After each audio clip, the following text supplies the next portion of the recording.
Welcome back. When Sarah Lambert was born and first put on the hospital scales, she weighed, after she'd come out from mum, she weighed only 3 pounds. 3 pounds. Pretty hard to imagine.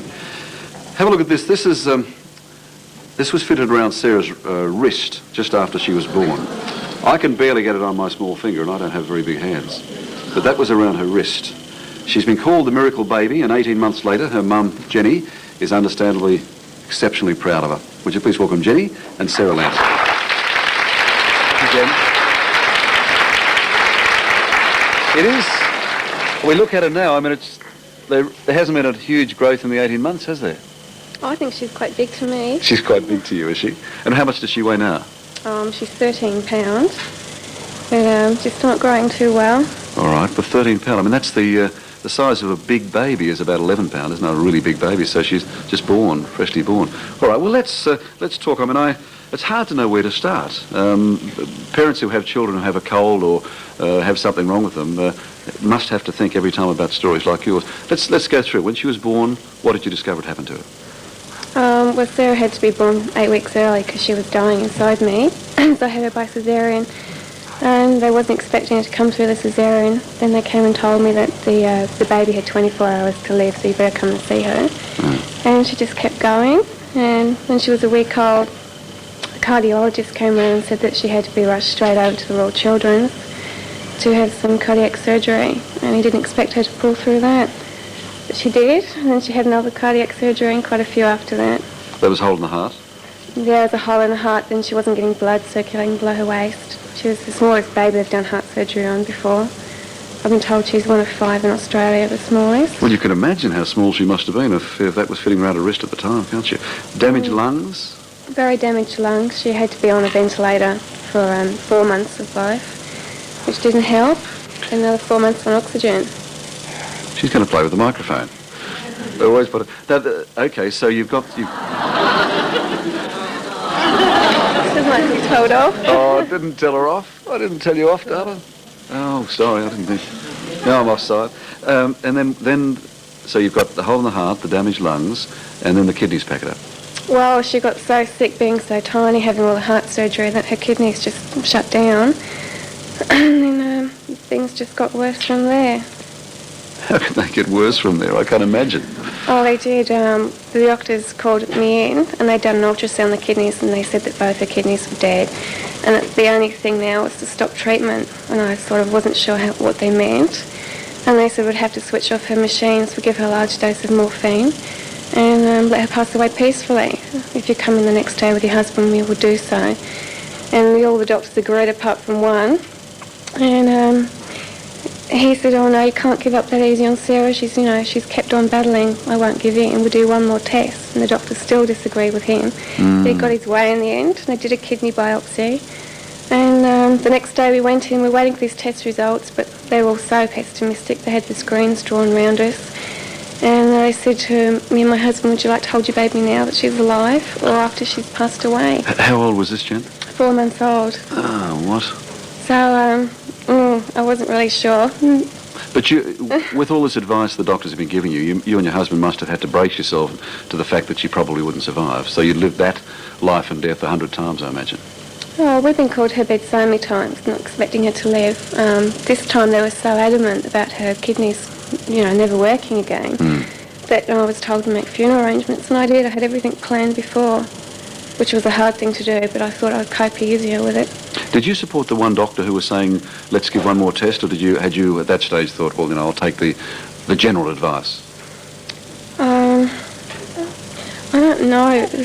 No. There's just so much going on, and I just wanted to keep going, but you get to a stage where you don't want your baby to suffer anymore.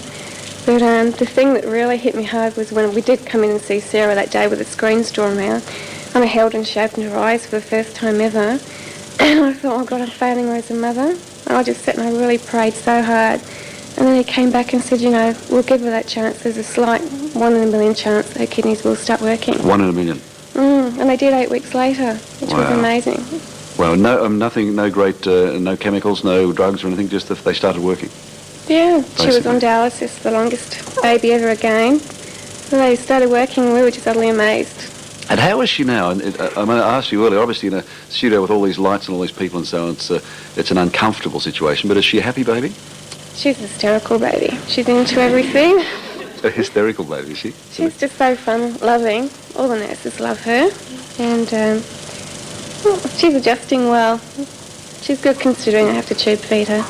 You have to tube feed her? She's even got now. a tube in her stomach. Right. Goes directly in. I'll show you if we can find it somewhere.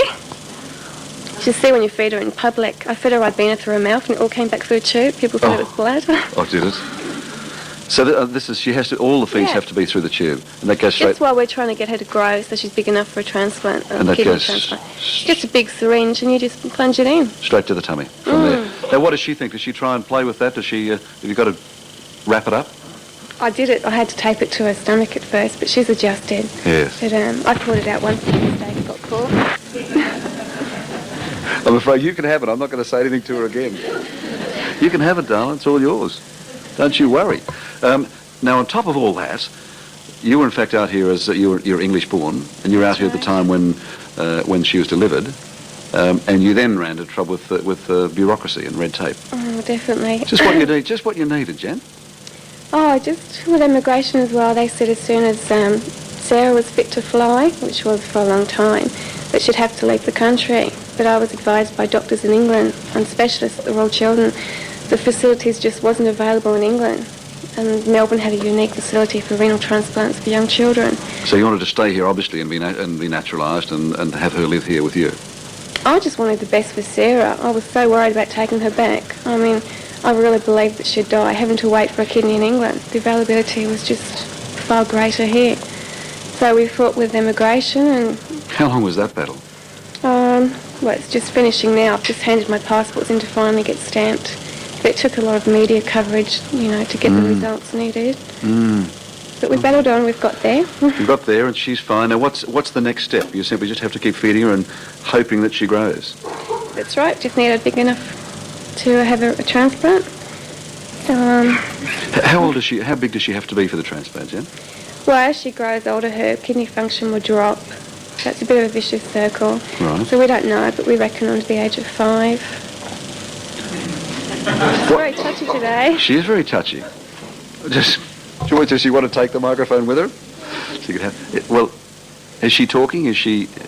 No, she's quite behind on her development. Right. She's just a character in herself. Yes. She's an inspiration for others, I think. Oh, absolutely, absolutely. And thank goodness for the one doctor who pushed on that further test and the prayers. Yeah, I'd like to say thanks to everyone. There was a Brian Olivier from Bayswater Boxing Club, and he had a fundraising match to help the medical expenses for us, and that was a great help. I'd just like to thank everyone else, especially Bobby, who's helped us through all the way, and everyone else that knows me out there, especially the Royal Children's and staff, just keep going on and persevering with Sarah. They're marvellous, aren't they? They're marvellous. It's wonderful. I mean, is there anything else she needs at this stage, or it's just a matter of love and care? Just love and care, plenty of that. Yeah, all right. Thank you.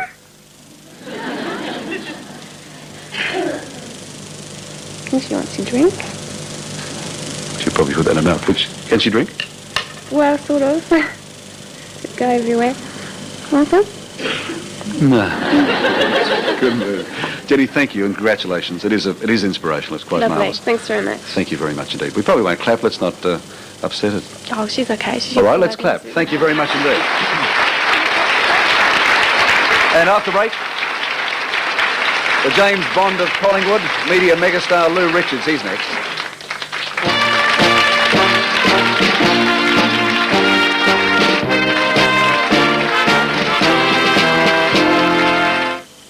A mind